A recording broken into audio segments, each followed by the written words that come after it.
दर्शितं येन तस्मै श्रीगुरुभ्यो नमः।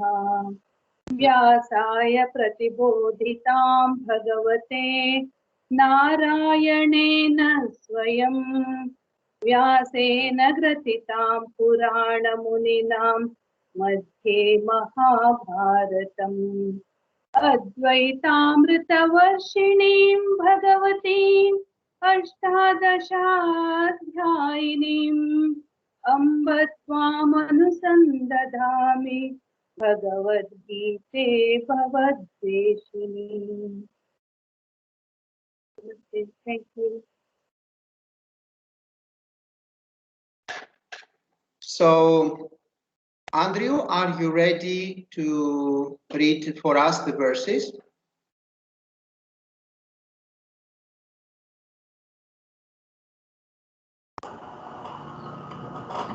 Can you hear me clearly?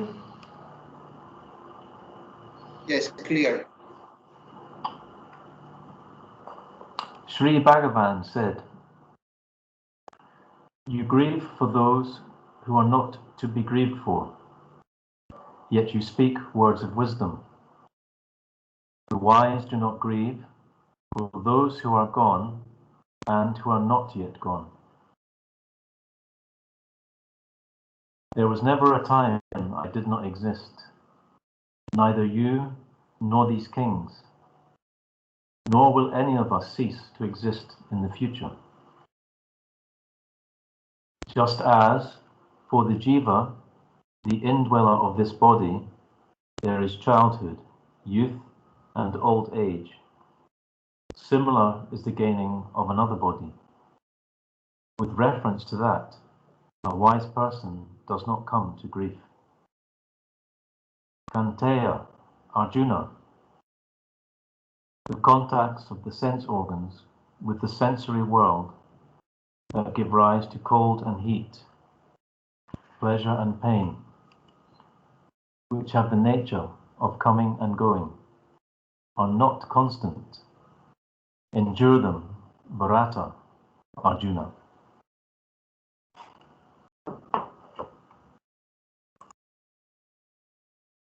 So, the verses are not so difficult.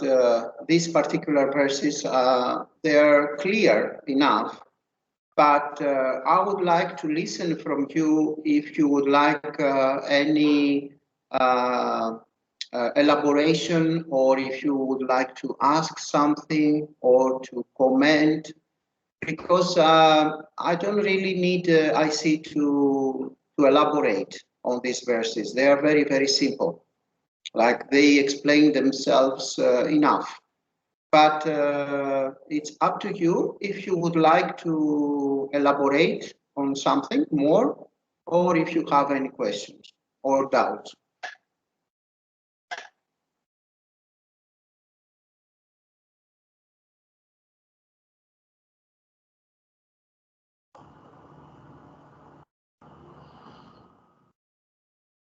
Yes, please.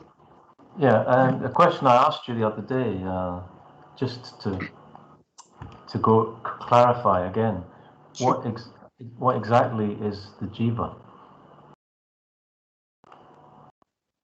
So, jiva is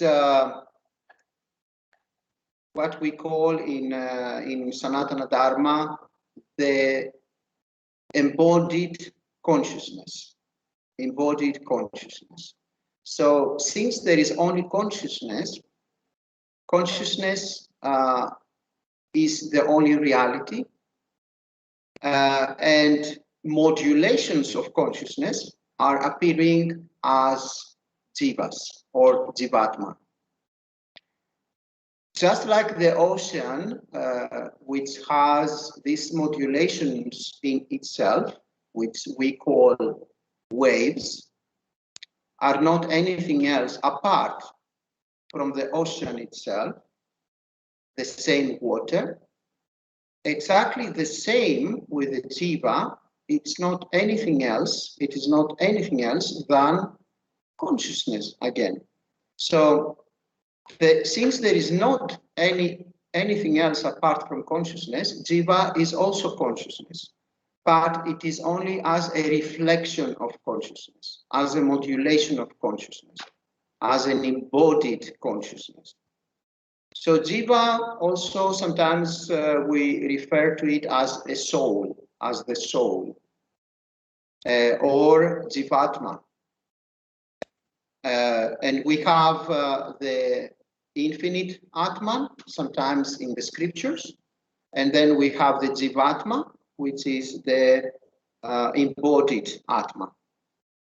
But ultimately, one has to realize that there is no such duality as a big, huge Atma, and then a small Atma or Jivatma, which is the soul. But this is not so easy. It needs a lot of study, a lot of sravanam, study and listening of the teachings under a competent guru. Then it needs a lot of mananam, a lot of solving of doubts and questions. And then it needs a lot of nididhyasanam, Vedantic meditation, in order to arrive in such a mature stage where we realize that there is only one consciousness. There is no such thing as jiva. But because we need a lot of times to express the teachings to different levels of spiritual capacity or spiritual competence, or different levels of apparent jivas, then we need such expressions. It's like you want to express something difficult to a small kid. You will try different terms, you will try different methods for pedagogical reasons in order to arrive in that state where the kid is able and well prepared to see something which is very difficult. So let's say this body-mind complex is a grihastha, a family person. And there are twins daughters. We have twins daughters, 7.5 years old. How to express, how to explain to our daughters that there is only one infinite consciousness and that there is only Brahman? I cannot do that. This body-mind complex cannot do that. So what it does, it says to them, look, there is a good God, and everyone and everything have been appearing in this God. And everything that you see and everybody that you see, we are all this God.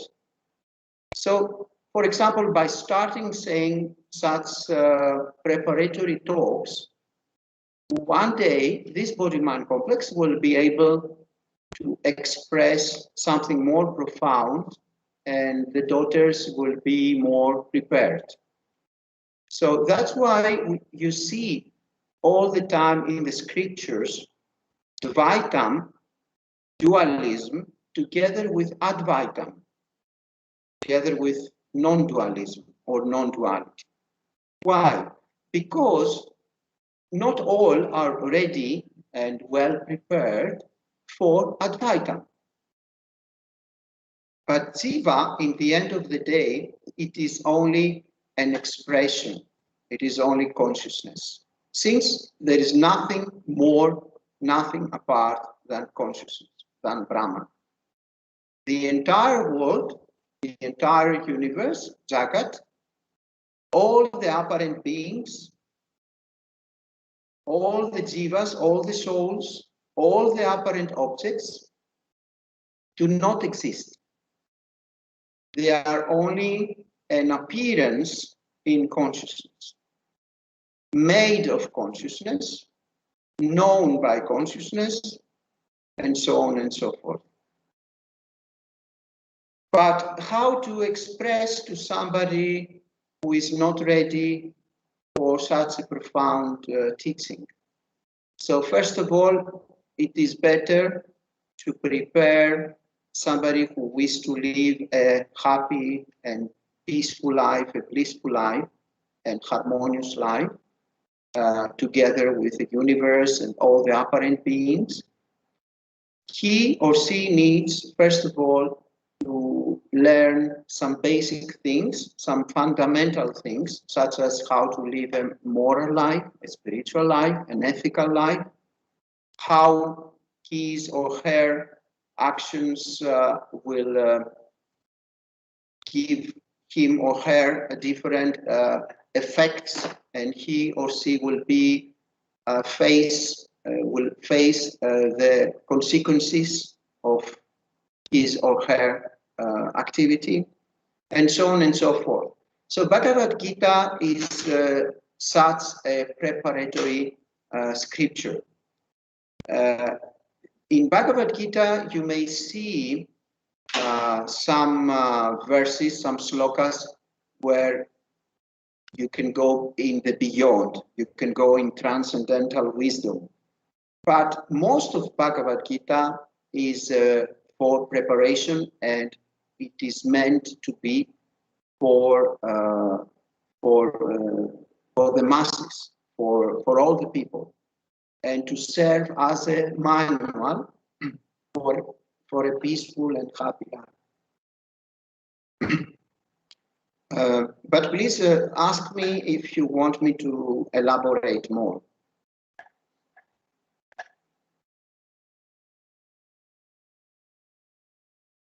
Okay, anybody else? Yes, Malati? Yes, please. In Bhagavad Gita also, in so many verses, it has told that whatever way you follow, you reach me. Krishna had said like that. So people are saying like that, I am doing the karma yoga, so I am reaching the God. I am doing the upasana, so I am reaching the God. So it is not necessary to come to jnana yoga, they are saying like that. Is it true? Now, this is very, very important question, and as Malati said, there is this misunderstanding and these misconceptions about karma yoga or even bhakti. Nobody can enter in self-realization or in self-knowledge with any kind of activity such as karma yoga. Nobody can have self-knowledge through upasanas, any kind of spiritual practices such as meditation, for the simple reason that self-knowledge and self-realization, it is something that you can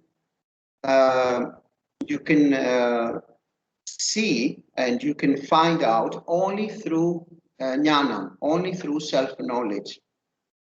Just as I said in previous Satsanga, you cannot learn Chinese language by doing bicycle or by swimming, but you need to find a competent Greek language teacher or a Chinese language teacher.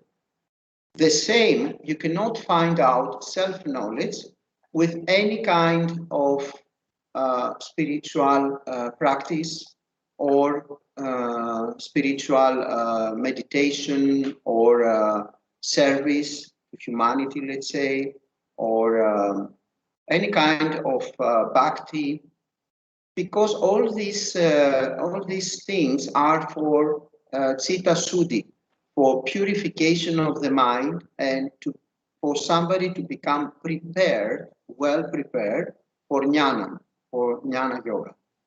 So actually, sooner or later, everybody should enter in the path of jnana yoga. There is no other solution.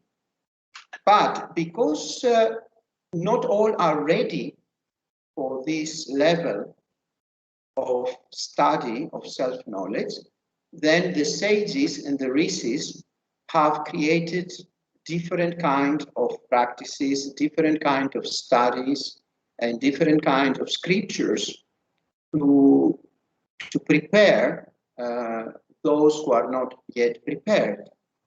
So let's say you have in your mind a very big misconception about something. By doing karma yoga, this misconception will not leave you. You cannot overcome this misconception just because, let's say, you do a Vedic ritual or a puja or anything with a kind of activity. This puja, this Vedic ritual will purify the mind in order, when it is purified enough, to enter self-knowledge, jnanam, and find out the truth. The same with bhakti. Any kind of bhakti, any kind of devotional practice. Now, because we have different organizations, such as ISKCON, this is well known as Hare Krishna movement, a lot of people are having a lot of misconceptions. For example, in ISKCON, people believe that by chanting the mantra, a mantra, Hare Krishna, Krishna Krishna, Hare Hare, Hare Rama, Rama Rama, Hare Hare, they believe that by chanting this mantra is by itself enough. But that is impossible. According at least to our tradition in Advaita Vedanta, we Advaitins, we believe that this is impossible. Because even through logic, if you take a parrot and you teach this parrot to say this mantra, does that mean that this parrot will enter self-knowledge, self-realization, moksha? The parrot can learn to chant this mantra.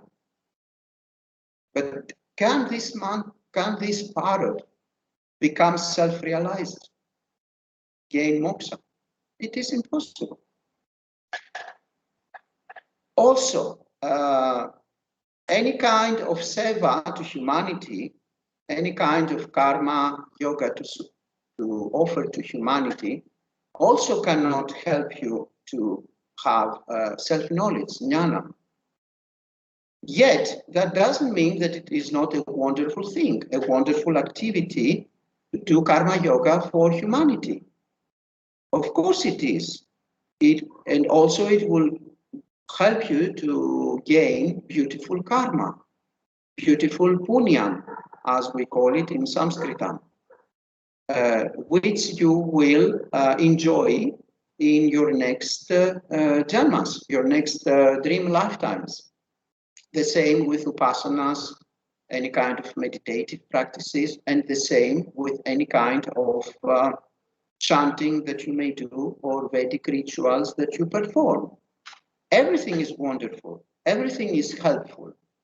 Everything creates a beautiful background and a foundation for a spiritual seeker to enter in a mature state the path of jnana, the path of self-knowledge. So you should not believe that if you chant a mantra or if you do a meditation or if you do any kind of karma yoga or seva, that this is enough for moksha, for self-realization. It is impossible. Although I highly recommend to do all these things for preparation and for citta suddhi, for the purification of your mind. And of course, the process of self-knowledge is not for everybody. You have to be prepared. And all these methods who were prescribed by the sages and the rishis and all the beautiful and profound scriptures are beautiful and are very helpful. Nevertheless, one should enter in a mature state the path of jnana. There is no other way. So, yes, Nagaraj. Hari Om. Hari Namaste. Om. Namaste. I have another question here related to the same discussion that we are having. There are people, or at least for the sake of myself, I myself as an example, intellectual curiosity is much higher. And I don't go into the karma yoga or the karma practices, but I am more curious to go on the jnana path, like, Tattva Bodha and then Bhagavad Gita, and then from there onwards, Upanishad after Upanishad, I just keep reading, and acquiring knowledge. So, is this the right way to, approach the spiritual practice? Or should I also have a balanced approach of, trying to be part of, cultivating bhakti and karma as well? Because the more and more I get to read, learn, and understand the philosophy of Advaita Vedanta, the curiosity just keeps increasing in me. It's never ending. So I just want to keep on continuing this way. Is this okay? Yes, it is very, very, very easy to go on that track of non-stop reading and reading and reading. This also is the other extreme, and this also is not enough. And that's why the sages and the rishis and all the real holy lineages, Guru Parampara, they prescribe also the Nididhyasana, Vedantic meditation, because it is different to learn something through the scripture as an information and as a mental understanding, and very much different to assimilate this wisdom in your heart of hearts. So you first study, let's say, Tattva Bodha or Viveka Chudamani or whatever, or Astavakra Gita, or for example, for this body-mind complex, the most profound teachings and the most beloved are in these three scriptures, Astavakra Gita, Ripu Gita, and Avadhuta Gita. But look, a lot of people, they can say these three scriptures loudly, and they learn how to pronunciate these slokas out loudly without the text.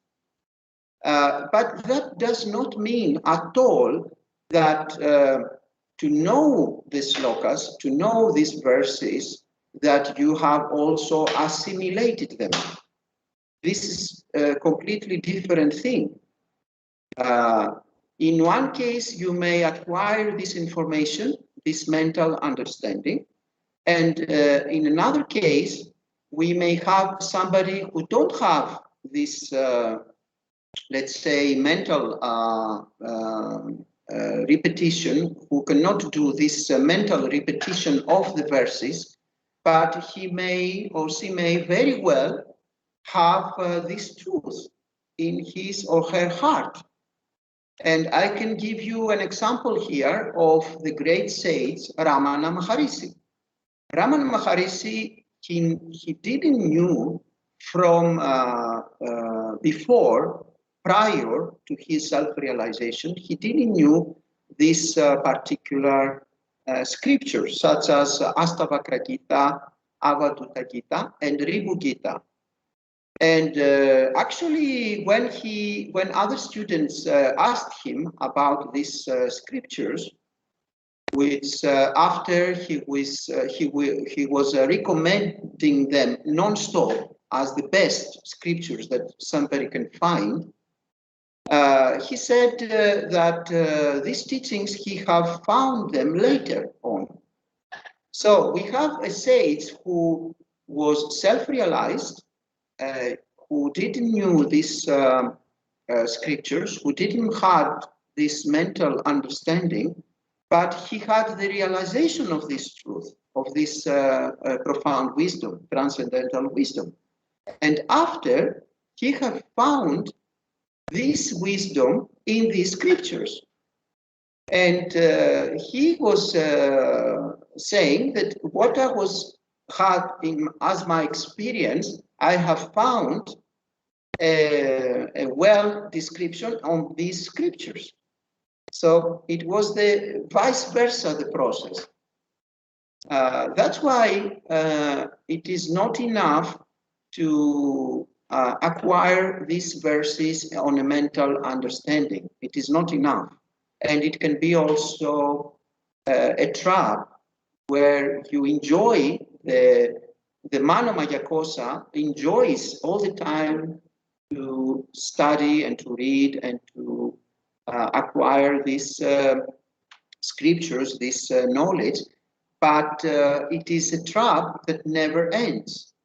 That's why we need also the Vedantic meditation, Nididhyasana, and also we need other things, such as the grace of the Guru Parampara and the grace of the Guru, which grace he had received himself from his Guru, and his Guru from his Guru, and so on and so forth. That goes back to Shiva himself, to the total consciousness. So also we need bhakti, we need devotion, we need upasanas, we need seva to humanity, we need karma yoga, because we create like this a wonderful balance in our lives. We open also our heart, because imagine somebody who is very well knowable and very well versed in the scriptures, but his heart is closed. He can be even evil. He can be also very proud that, look, I know all these scriptures, and nobody knows so many scriptures as myself. And he can be also very proud and very evil. That's why we have this prescription from the holy lineage that all these things are useful, such as bhakti and upasanas and karma yoga and the Vedic rituals and the spiritual lifestyle and moral lifestyle and ethical lifestyle. So all together, they are indispensable. The Guru also is indispensable. A lot of people are studying at home or watching videos in channels such as YouTube, and they believe that by enjoying a wonderful speech or a wonderful YouTube video from a guru, that is enough. That cannot be enough. It cannot be enough. It is impossible. So we have something like a recipe in Sanatana Dharma, and that recipe have all these factors. You cannot remove any of these factors. The Guru is indispensable, a Guru who is belonging in a holy tradition, a Guru Parampara. The scriptures are indispensable, Sastram study, the Upasanas are indispensable, Karma Yoga is indispensable, Seva is indispensable, service to humanity, for Loka Sangraham, Sravanam is indispensable, Mananam is indispensable, Nididhyasanam, Vedantic meditation is indispensable, and so on and so forth. So nothing of these constituents must be take out, because this will be a terrible mistake. Though, so ultimately we'll have to lead a balanced life. Sure. To get to the point where we can go towards self-realization. But here again, I have one question: is that When coming to the Nididhyasanam, that is non-duality Nididhyasanam or Advaita Nididhyasanam, the amount of time that we perhaps find to spend on meditation may not be enough. But then, when we step out of home, perhaps, when we go for a walk, when we look at the plants or the flowers or enjoy the nature, we have the gratitude because, we have learned from the scriptures that, it is Mother Nature which has actually given all this as a gift to this life. Okay. At the same time, as you were mentioning that, Manava Seva, wherever possible, we are able to actually participate in this Manava Seva as well. So we have a balanced approach of life and understanding that, the whole of Jivatma is a blessings from the God, and what we need to learn from this and how do we need to lead a moral life is something that we can practice as part of duality. But when coming to non-duality, it is only Nididhyasanam which actually takes us inward to the point of realization. So the problem is that, we are not finding sufficient time to sit for a long, hours of meditation. So is this something that, we should overcome? Yes, there is no need to do Nididhyasana Vedantic meditation in your room with closed eyes. If you are very busy and your everyday lifestyle is too much overwhelmed and you cannot have enough time for a sitting meditation, you can apply other practices during your day. For example, I always try to help my Sisyas by asking them to do a kind of question whenever they have any kind of experience. You may ask yourself, what is watching now this body-mind complex having that particular experience? And second question, can I localize that? So first question, what is aware of the current body-mind complex experience? And second question, can I localize this witnessing consciousness, Satchitananda? So no matter what you are doing as an activity during the day, if you will ask these two questions and try to find out the truth, that is very, very profound Nididhyasanam Vedantic meditation, which you don't need to close your eyes or you don't need to sit down for a sitting meditation. You can do it wherever you are, wherever is your work and whatever work you do. For example, if you are driving to go to your work, ask this moment as often as possible.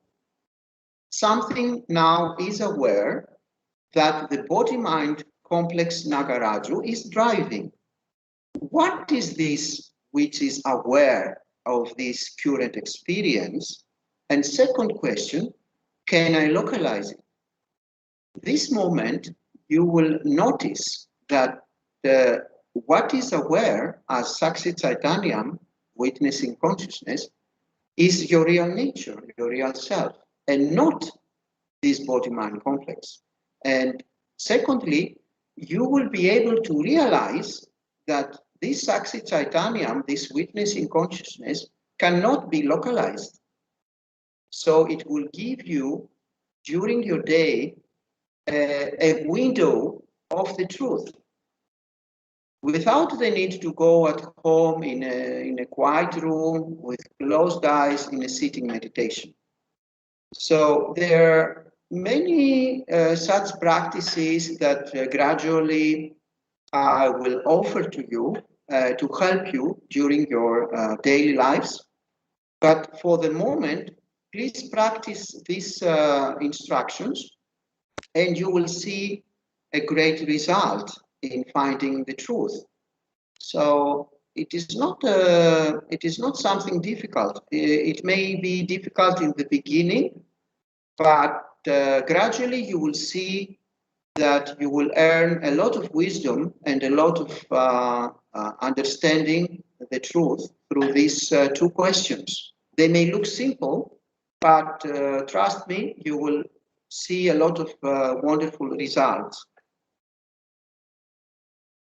Okay? As a matter of fact, I do accept what you are actually teaching us, and this is how I've actually been doing.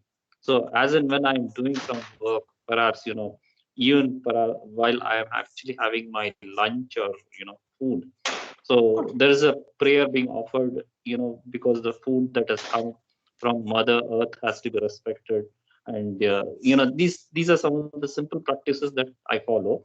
But of course, wonderful. The only part is of meditation. Only part is that the depth of meditation is still not reached in me, is what I wanted to understand, and whether I can still continue doing what I am, as you had just now explained, is that good enough? Yes, if you continue to do as often as possible simple things such as praying before you have your lunch, if you chant, let's say, mentally during the day, all these things are wonderful and they are very much helpful. For example, when you are chanting inside you as often as possible a mantra, this will create a very beautiful, peaceful environment inside you. And it will help you not to have negative thoughts, for example, or thoughts which will lead you to do something like a negative activity. Or for when you study, let's say, one verse in a break in your work, you may have, let's say, every day with you one verse that you love, and look at it when you have break in your job, and contemplate on this verse. Any verse that inspires you from any scripture of our beloved Sanatana Dharma, or in particular Advaita Vedanta. So have it in your pocket or in your wallet, one verse every day, and when you find an opportunity of some minutes, open your wallet or your pocket and study this verse and try to inspire yourself through that verse. And then about the depth of your meditation, this will come when your post-meditation lifestyle is also in a kind of meditation more and more. So the problem here is most of the people, they have a meditation period in their day or in their night, and then they believe that this is enough. But actually, everybody must be in a meditative status during all day, and not only 30 minutes or 1 hour in the morning, 1 hour in the night, and that is all. Because the most difficult time to stay in awareness is not when you are sitting in meditation, but on the contrary, when you are dealing in your job with other people, sometimes negative people, negative activity. So there is the point that you must develop a meditative status. And there, in the rest of the day, it is very important to be in awareness. Because when you are sitting in your closed room with closed eyes and nobody disturbs you, then okay, that is very easy to do. It's not that difficult. But what about if somebody insults you in your work or in the streets? What about this moment? are you able this moment to remind to yourself that I am not this body-mind complex, I am awareness, everything appears and disappears in me, consciousness, awareness, Brahman, and all that I see is just an illusion. It is just Maya. So this is the kind of lifestyle on a daily basis that will give a very fast speed to the self-realization process. So as often as possible to remind ourselves the Mahavakyams, to repeat ourselves Mahavakyams such as Aham Brahmasmi, Tat Tvamasi, Om Tat Sat, and Mahavakyams will awake us this moment, will give us the window of awakening this moment, whether we are driving or when we are having any interactions in our daily lives or in our work or with our friends, with our colleagues, and so on and so forth.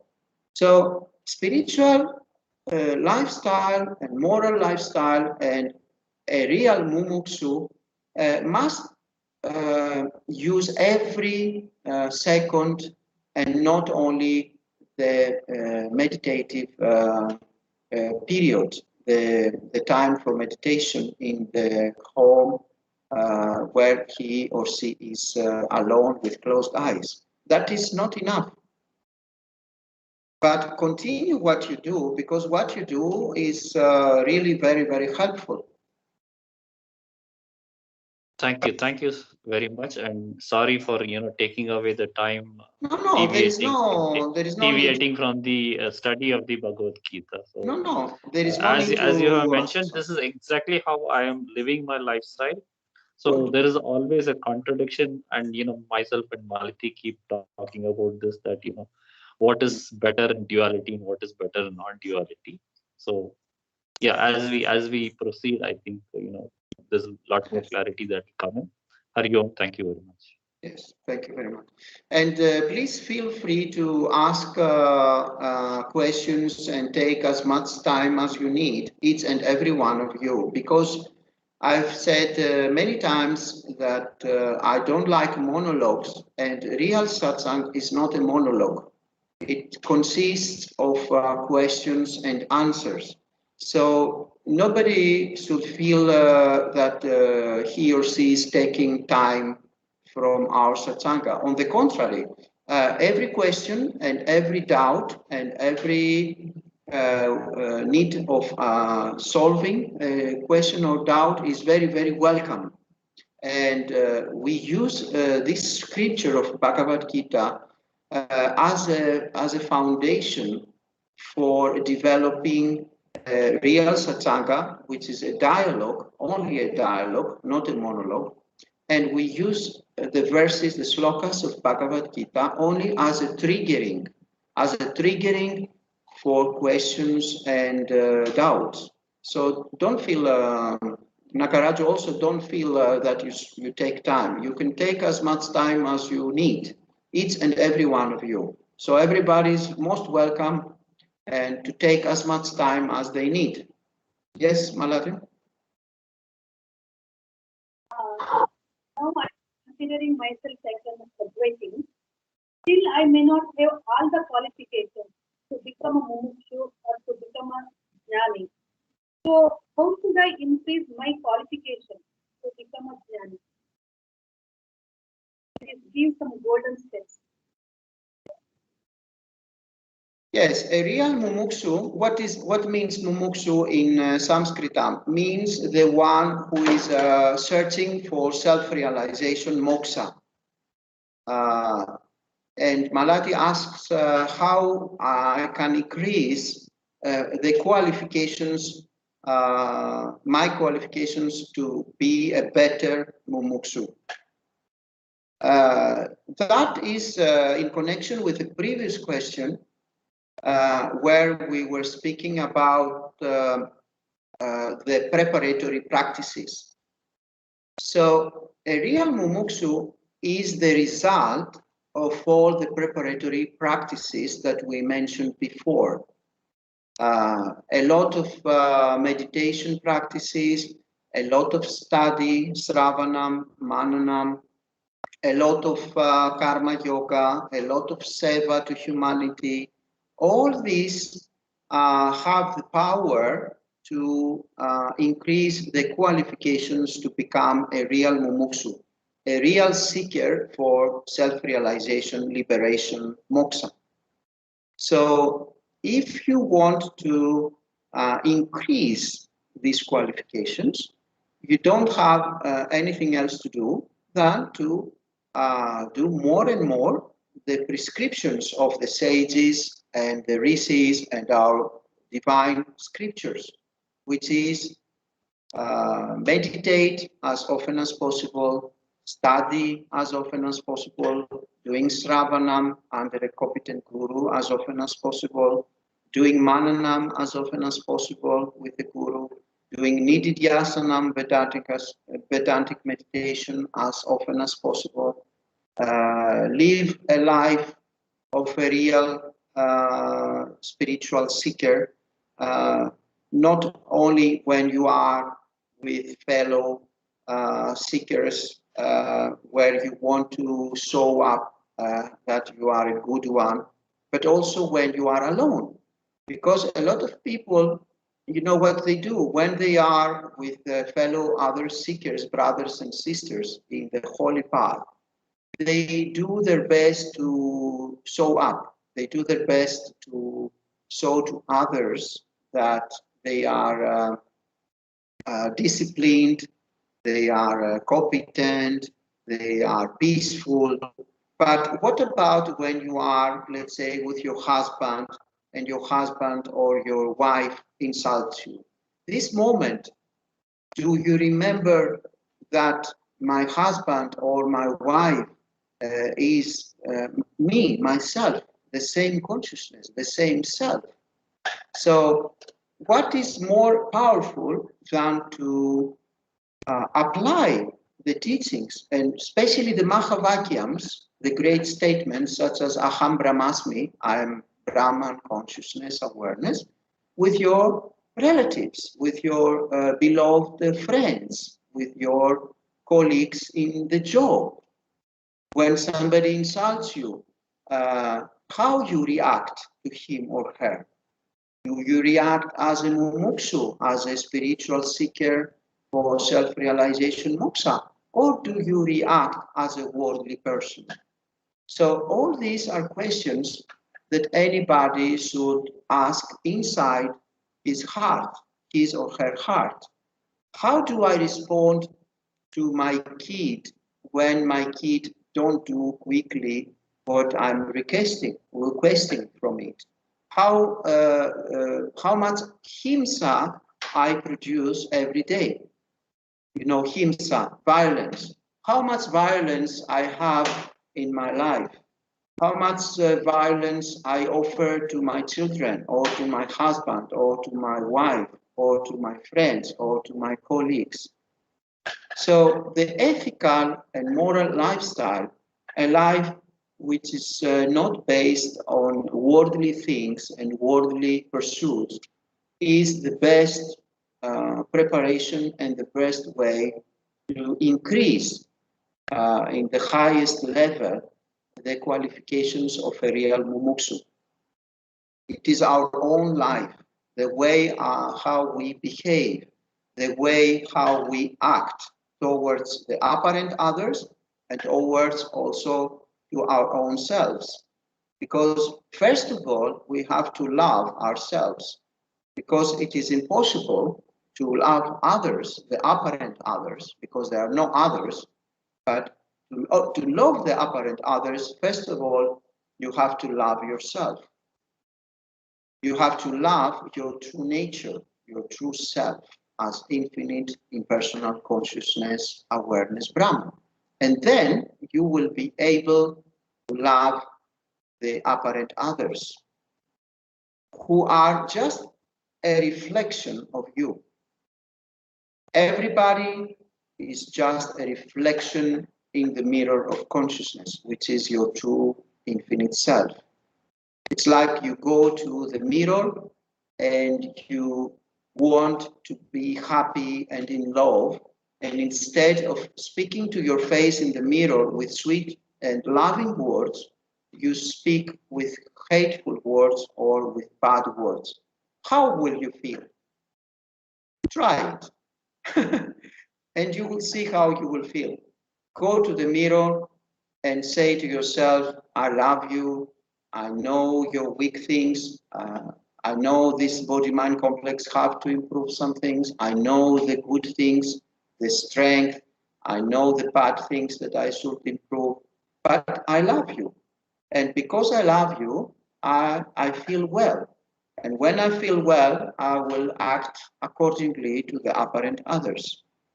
You know, they were going many times to Ramana Maharishi and they were asking him how we can improve the society, how we can improve others, what we can do. And Ramana Maharishi used to say, there are no others. This was his constant answer because simply there is only one consciousness. There is no you as a body-mind complex, and there are no other body-mind complexes except as an illusion, as an apparition. So the more you offer to yourself love and beautiful activity and responses, the more you will feel wonderful, happy, peaceful, blissful. The more your day will become a blessing. The more you offer hate and bad activity and insulting to the apparent others, the more awful you will feel.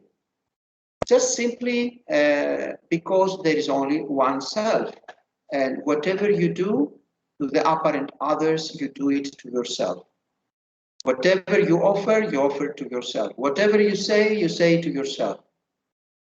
So it is the best way to increase to the maximum level the qualifications of you to become the best mumukshu. So apparently, the longer we purify our divine lifestyle, the mumukshutvam would automatically come to you by itself. Yes. This is exactly what I feel. Yeah, really. It is indeed like that. Anybody else? Anybody apparent else?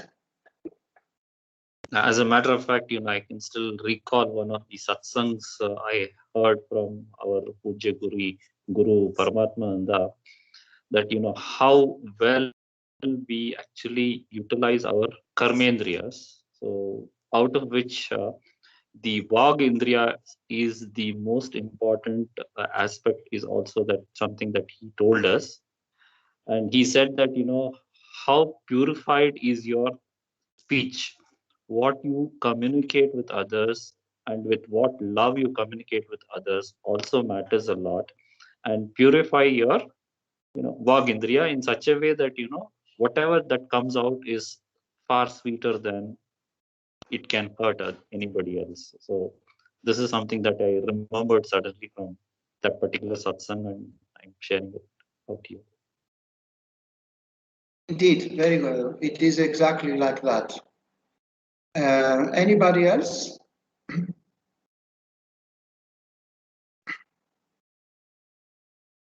So I think it is enough for today. We can do now a small guided meditation, and we can close our tonight Satsanga. So take a comfortable posture. Keep your spine and your torso vertical, but without any tension. Close your eyes just like when you want to sleep, without any tension in your eyelids.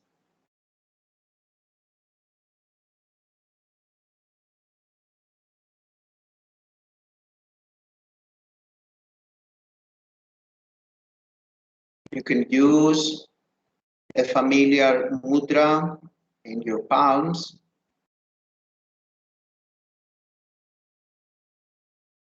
Try to breathe only through the nostrils. Keep your lips relaxed but closed, just like there is a seed of rice in between your lips. Keep your tongue in its natural position, place in the palate.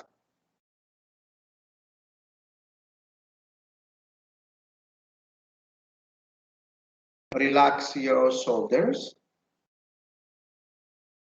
You can do small movements with your shoulders to be sure that your shoulders are completely relaxed.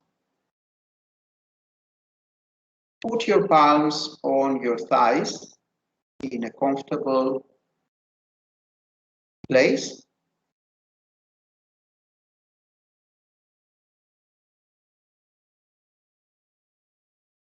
And scan the Annamaya Kosa, the physical body, from the toes upwards until you reach the crown chakra, Sahasrara.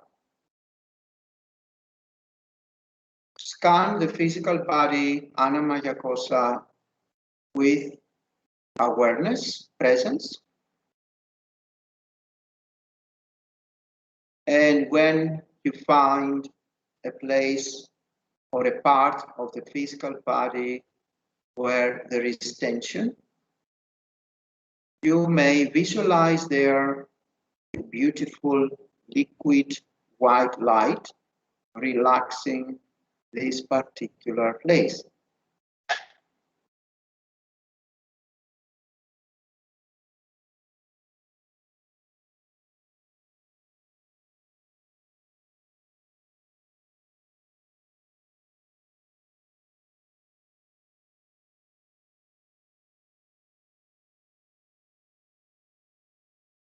Fill up all the physical body, all the limbs, the torso, the head, with a beautiful white liquid light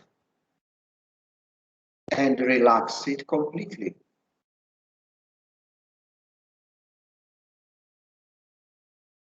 Visualize the physical body as it is made of a beautiful white liquid light.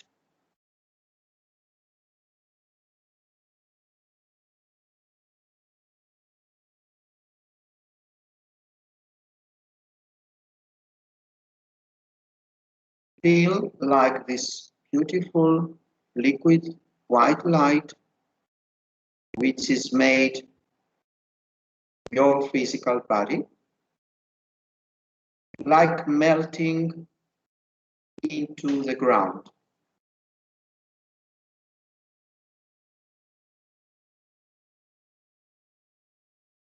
Melting the physical body into the ground, relaxing the physical body.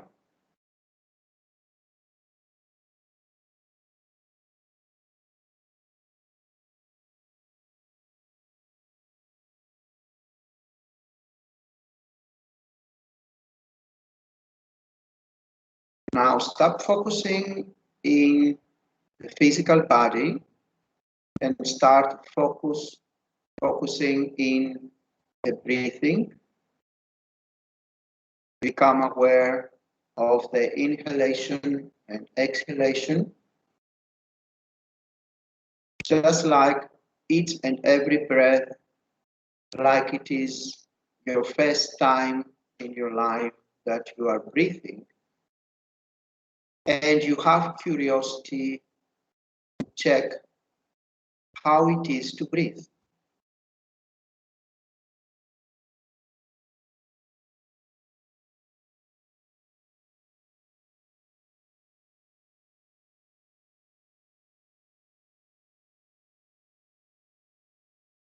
Do not try to modify your breathing.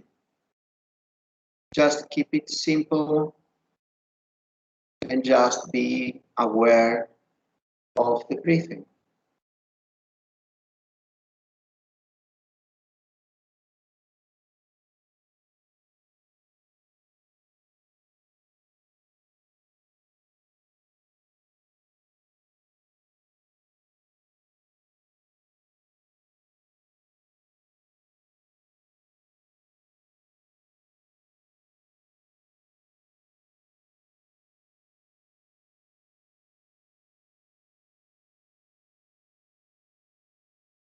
Now forget also the breathing and focus on each and every thought that appears and disappears in Manomaya Kosa, the mind.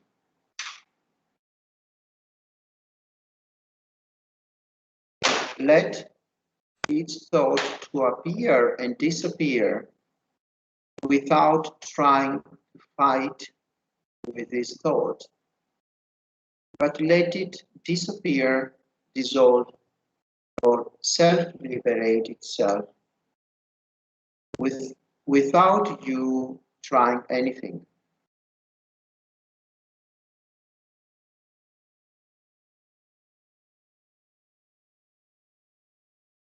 Be aware mostly in the space-like field of awareness, consciousness, where each and every thought appears and disappears.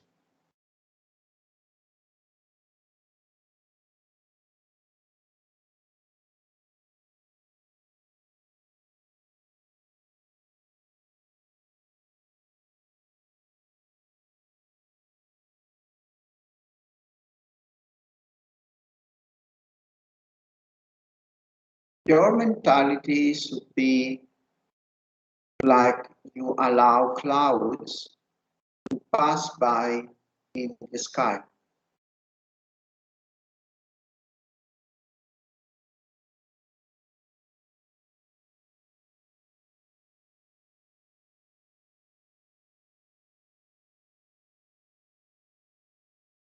Now ask yourself, what is this which is aware of these thoughts?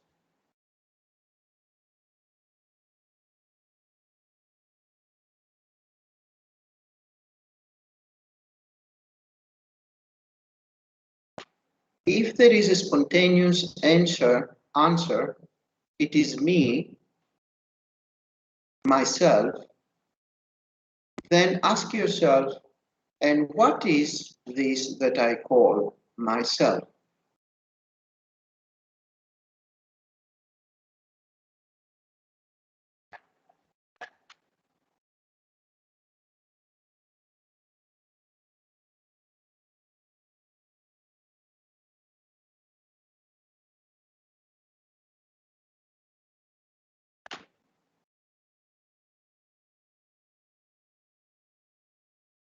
What means myself? Can I find this self?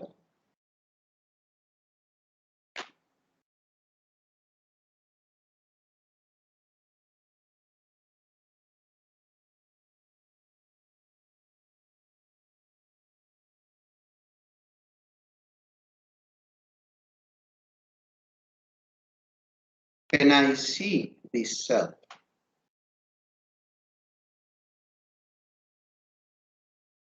Can I smell this self? Can I hear this self? Can I touch this self?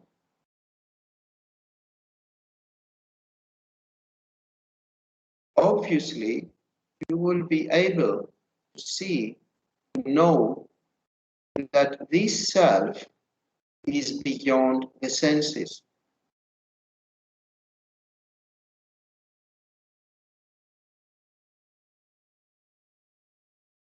The self is the seer. The self is yourself. The self is attributeless.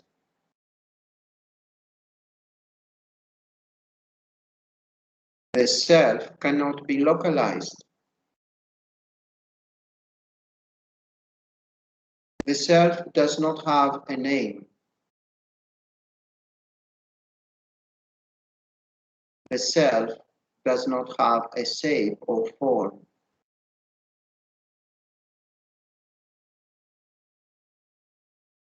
The self never born.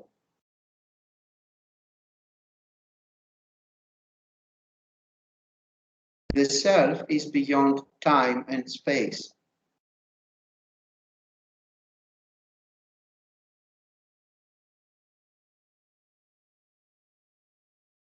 Aham Brahmasmi.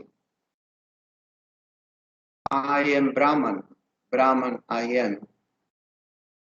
I am consciousness, awareness.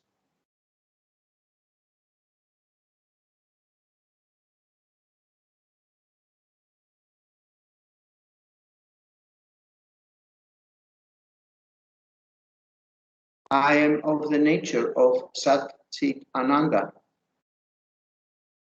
I am of the nature of infinite truth and beingness.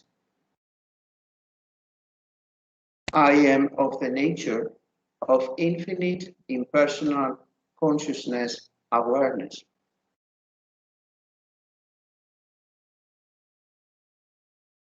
I am of the nature of infinite peace, bliss, and happiness.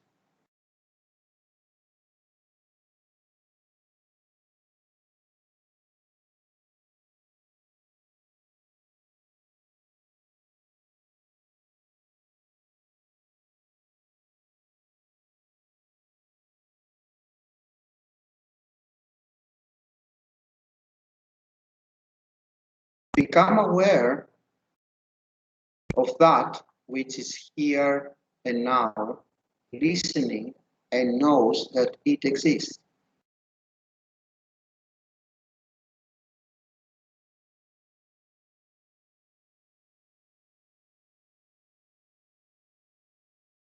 Awareness being aware of itself.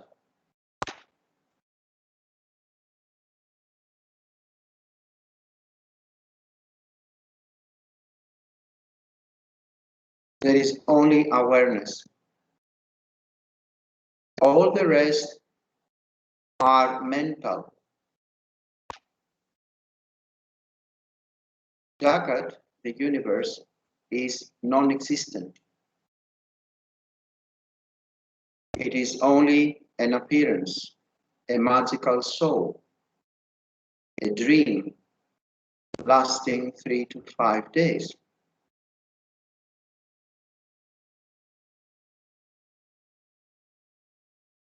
All jivas do not exist.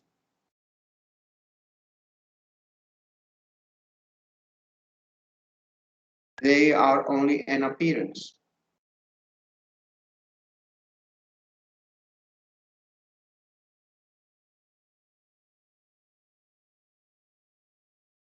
Indeed, there is only Brahman, only infinite consciousness awareness. Aham Brahmasmi. I am Brahman. Brahman I am.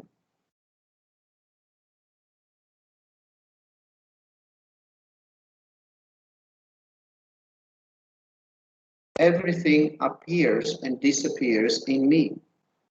Consciousness, awareness, Brahman.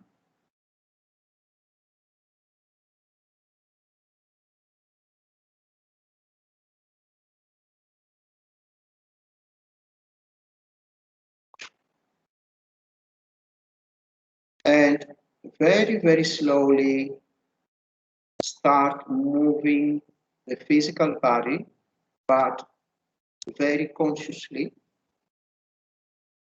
Keep your eyes closed.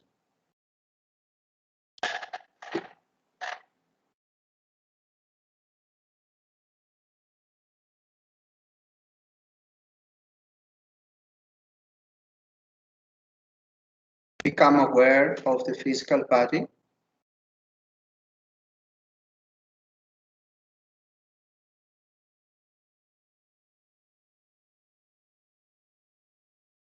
Open your eyes, but stay now unmovable for 1 minute and become aware of that which is looking through your eyes. Try to identify yourself as infinite awareness.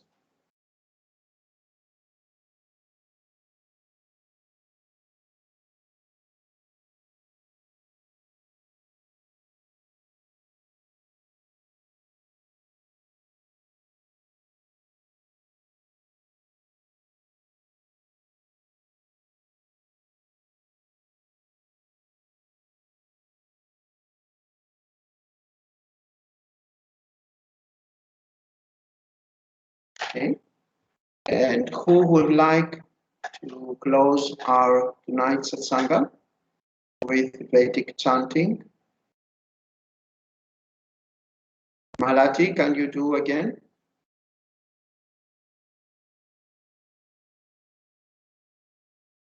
Bhagavad, आप करोगे?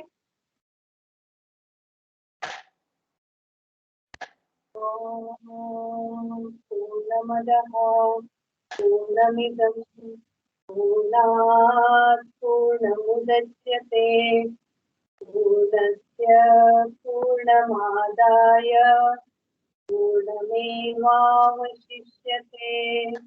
ॐ शान्ति शान्ति शान्तिः हरि ओम श्री गुरुभ्यो नमः हरि ओम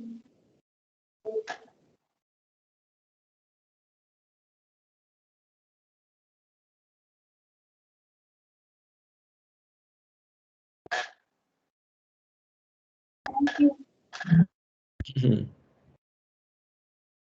Thank you. Namaste.